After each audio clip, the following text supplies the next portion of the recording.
and then publish the evidence. My Lords, I apologise that I didn't speak on this issue at committee stage. As I had stayed late to actually speak on the prior amendments in defence of women's reproductive rights, I decided to stay because this, in fact, is a natural follow-on. Because despite what's just been said, this is actually about women's rights, and it's about the concerns that women have that NHS guidance on trans issue are effectively undermining the right to have women-only or same-sex wards in hospitals. I'm not going to rehearse the whole issue around gender identity tonight. We're all far too tired. So I want to keep this quite straightforward for me. The noble Lord Etherton, I felt, rather dismissed the concerns when he said that we can't, more or less said that we can't pander to people who feel uncomfortable. And I just wanted to somehow express that women feeling uncomfortable, I don't know, having been a woman who's been in hospital, at your most vulnerable, needing to feel safe and so on, the idea that you can't guarantee single sex in that instance, yes, it's uncomfortable, but also this is a one gain and a right, and it's a perfectly legitimate right, and women shouldn't be made to feel embarrassed or patted on the head like, you know, don't you worry your pretty little heads, this is all to do with equality.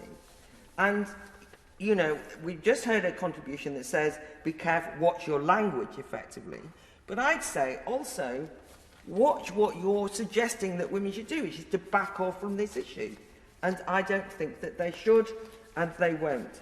And it's also the case that all trans people are not represented by trans activists.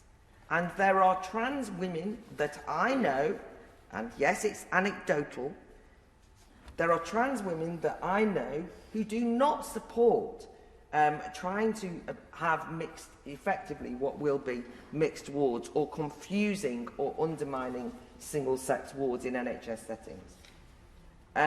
So, what do I think? I thought Lord Clement Jones, the noble Lord Clement Jones, made a very important point that I wanted to kind of just finish on, which is the review that we've got at the moment. So there's concerns, lots of concerns on all sides. Let's have a review. It seems that the Secretary of State wants a review, but we now don't know whether the review that's happening at the moment is the review that he wants or not.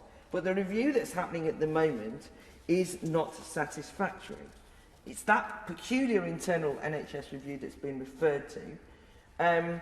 The review is carried out with no public terms of reference, all seem to be carried out in secret.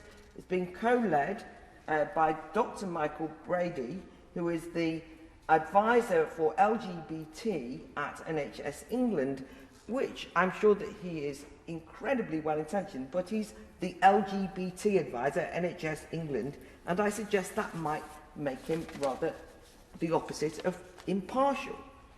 We now are told that the review has looked to Stonewall and Mermaids for support in the review, and it's been reported that in December, the lead reviewer wrote to campaign groups supportive of gender identity position on this issue, assuring them that, quote, there were no plans to reduce the existing rights of transgender people.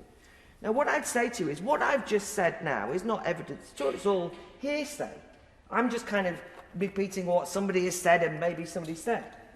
And I can tell you that I'm not satisfied either, because I don't want to find out about this review by reading today's newspapers, which is where I basically got that information, and leaked emails. This isn't satisfactory. So I want actually the government to take this seriously and recognise that when we have somebody say there are no plans to reduce the existing rights of transgender people, that what women hear is, if I can translate it, is that women-only wards are not guaranteed at all.